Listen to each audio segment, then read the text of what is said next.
Assalamualaikum warahmatullahi wabarakatuh. Satyaku kudarmakan, dharmaku kubaktikan. Salam Pramuka. Halo Sobat Prastari, selamat datang di Inspire Talk, tempat dimana kita bakal ngobrol seru dan juga pastinya penuh dengan makna. Saya Kurnia Dinda Aditya, dan hari ini kita akan bahas topik yang sangat dekat, khususnya dengan kehidupan mahasiswa yang aktif di organisasi, yakni tentang bagaimana sih cara menjaga motivasi selama berkuliah. Nah, sudah bersama saya seorang alumni mahasiswa IAIN Kediri, sekaligus demisioner pemangku adat Pramuka IAIN Kediri, yang dikenal juga dengan aktif dan semangat meskipun kuliahnya ini sangat padat. Yuk kita sambut, ini dia Kak Diki. Selamat datang Kak Diki. Oke, sebelumnya nih boleh dong Kak diperkenalkan namanya siapa, kemudian dulunya nih jurusan apa, dan juga lulus di tahun berapa?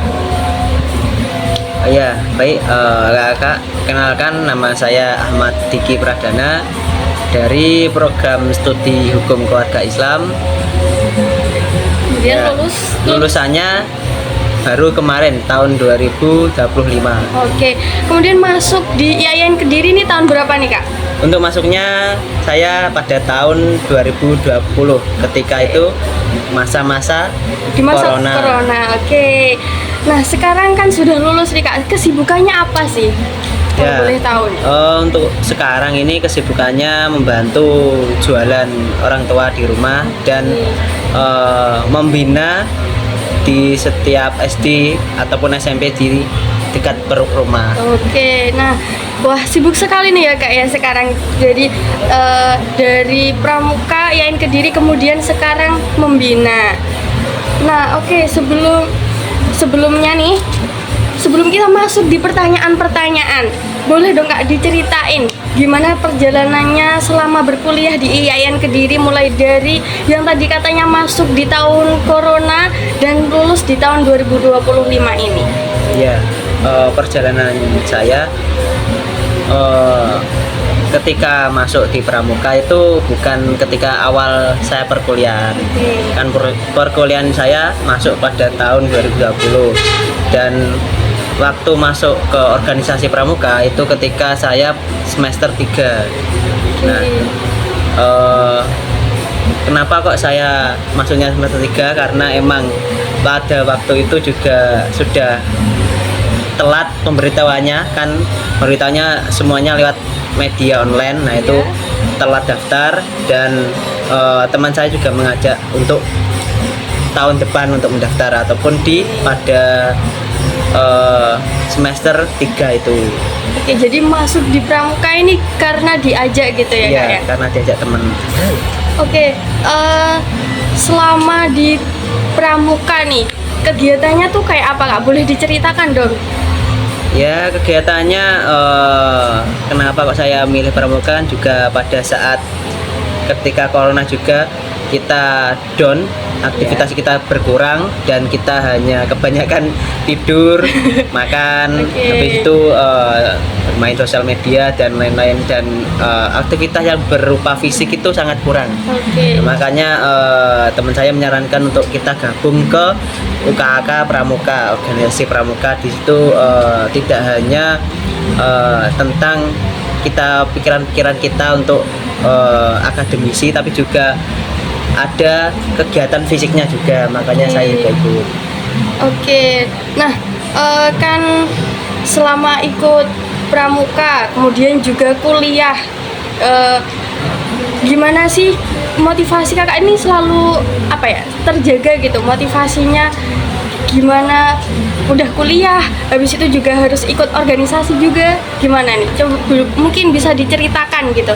Ya, motivasi saya simpel saja sih, karena saya selalu mengedepankan prinsip planning is everything. Oke, planning is everything. Apa sih itu Kak? Planning is everything. Ya, ketika kita mempunyai banyak kegiatan itu harus punya planning jauh-jauh hari, dan juga job to listnya harus ditata dengan matang jauh-jauh hari. Oke. Ketika pekerjaan-pekerjaan ada yang berbentrokan, kita harus memilah mana yang pekerjaan itu mudah dikerjakan terlebih dahulu, baru mengerjakan pekerjaan yang lain yang sekiranya itu emang bentrok satu sama lain.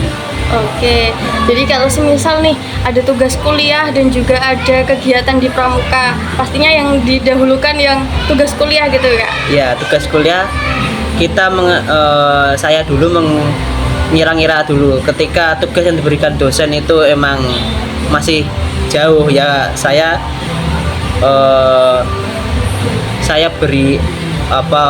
kerjakan dulu yang emang targetnya dekat atau jangka waktunya dekat, saya kerjakan dulu. Ketika ada yang organisasi yang ada tugas dekat ya, saya ke organisasi terlebih dahulu, baru setelah itu ke kuliah. Kalau emang kuliahnya yang deadline-nya dekat, saya memilih ke kuliahnya terlebih dahulu. Jadi kita fleksibel ketika menata jadwal. Makanya kenapa tadi bilang saya menata jadwal, agar tahu mana yang emang tugas itu harus kita kerjakan, mana yang emang bisa di lain hari nanti gitu ya. Oke. Nanti.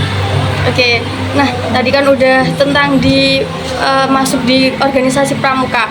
Nah, pastinya nih, atau mungkin selain di organisasi pramuka, Kak Diki sendiri aktif gak di organisasi lain kayak gitu? Ya, selain di UKK Pramuka, saya juga aktif di Ormek, organisasi lain, yaitu di organisasi di naungan fakultas, yaitu HMPS, dan juga saya juga berkecimpung di SEMA-nya, SEMA Fakultas Hukum Keluarga Islam. Oke, jadi selain ikut di organisasi di UKK Pramuka, juga di organisasi mahasiswa khususnya di HMPS dan juga SEMA fakultas gitu ya Kak ya. Oke, karena kan di organisasi ini pastinya banyak kegiatan, juga kuliah yang banyak tugas. Kak Diki pernah gak sih ngalamin di fase kayak capek banget, lagi jenuh, terus juga pengen nyerah, istilahnya kayak ada di titik terendah gitu? Pernah gak kayak gitu? Ya, kalau pada titik terendah sih pernah. Ketika mahasiswa itu pasti semuanya ngalami, apalagi ketika di pertengahan semester, entah itu semester 4, 5, sampai 6, itu pasti kegiatan banyak sekali, entah itu di organisasi, entah itu di perkuliahan, ada yang magang ataupun ada yang PKL, itu juga harus membatasi waktu-waktunya kan. Nah, itu perlulah kita untuk ikut organisasi juga, karena untuk mengetahui bagaimana kita efisiensi waktunya seperti apa. Karena kalau waktu gitu ya. efisiensi manajemen waktu, ketika biar kita tahu bagaimana manajemen waktu itu seperti apa, kita tidak hanya kuliah pulang gitu aja. Oke, nah kan ada tips gak sih gimana biar kita itu keluar dari fase yang jenuh, fase yang buat kita lagi pengen nyerah kayak gitu? Ada gak Kak tips tersendiri gitu dari Kak Diki sendiri? Ya, kalau tips saya sederhana sih. Ketika kita sudah mulai jenuh dengan pekerjaan kuliah ataupun dengan di organisasi, bisalah kita untuk ketika weekend ataupun ketika hari-hari yang emang itu nggak ada di jadwal pekerjaan kita bisa meletakkan semua pikiran-pikiran kita yang berat itu, kita mulai untuk refreshing, kita mulai untuk healing. Nah, itu untuk menyegarkan pikiran kita.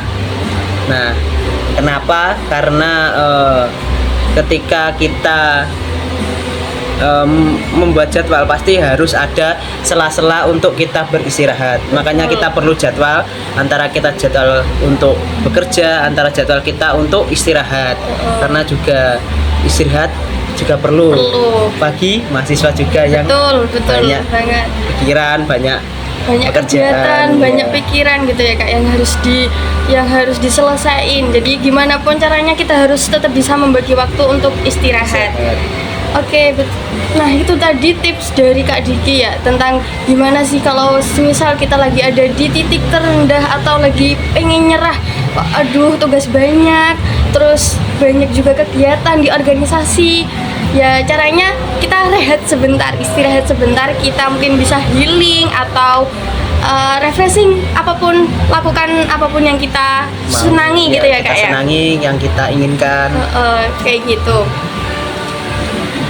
Nah, oke Sobat Prastari, ternyata itu tadi yang bincang-bincang kita pada episode kali ini, pada kesempatan kali ini. Semoga apa yang udah kita bicarakan tadi ya Kak, semoga bisa bermanfaat untuk Amin. siapapun yang sudah menonton video ini, terutama Sobat Prastari.